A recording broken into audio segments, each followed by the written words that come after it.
There's a lot of hand-wringing in the environmental space on a regular basis, no matter who's in power. The UNFCCC was signed when I was 12 years old. I'm older than that now. The climate crisis is a crisis, but we're making progress. Maybe it's slower than we would like, but be optimistic. Unlike past administrations that have pushed certain legislation under obvious framing for climate reform, pathways for clean energy and lower emissions under Trump might not be as clear-cut. We're showing people that there is support for these types of policies, that it's not just the maybe stereotypical picture of a left-wing climate activist that you have, but it's actually a farmer in your district who wants to see these policies implemented. There are opportunities to find common ground, no matter who happens to be the president or who is the Speaker of the House or who's the Senate Majority Leader. Public policy can do that, but it may not be as transparent as this bill passed. Emissions are going to go down. While it might not be as prominent as environmentalist movements on the left, there is a clear conservative climate movement existing in Congress and the private sector today. Whether it is under a lens of conservation or embracing an all-of-the-above strategy to lower emissions, these organizations are at the forefront of change on the right. We need all forms of electricity, and we need more of it in the very near term.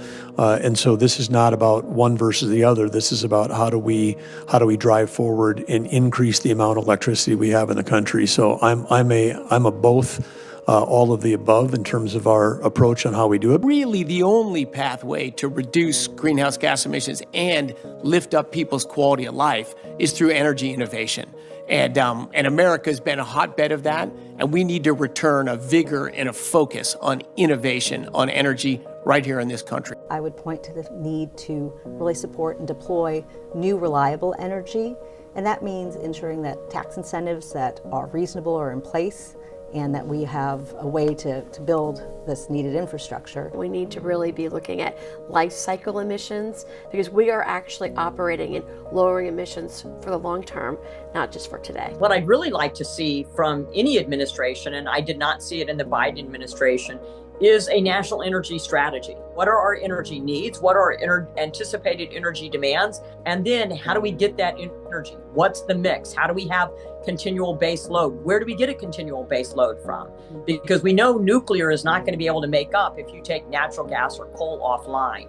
And then how do you make those industries cleaner? And I think if the Trump administration does that, there is going to be an energy resurgence and dominance in the United States and lead on cleaner practices and better climate policies or better environmental policy. Could be things that Congress can do to incent the private sector to continue to innovate, to bring prices down, increase our economic growth, and to reduce emissions. These women and their teams are so passionate about protecting our planet and ensuring a safer future for generations to come. And they are not alone, as tech companies and big banks are also looking toward cleaner energy sources like nuclear power to support tech advancements and operations.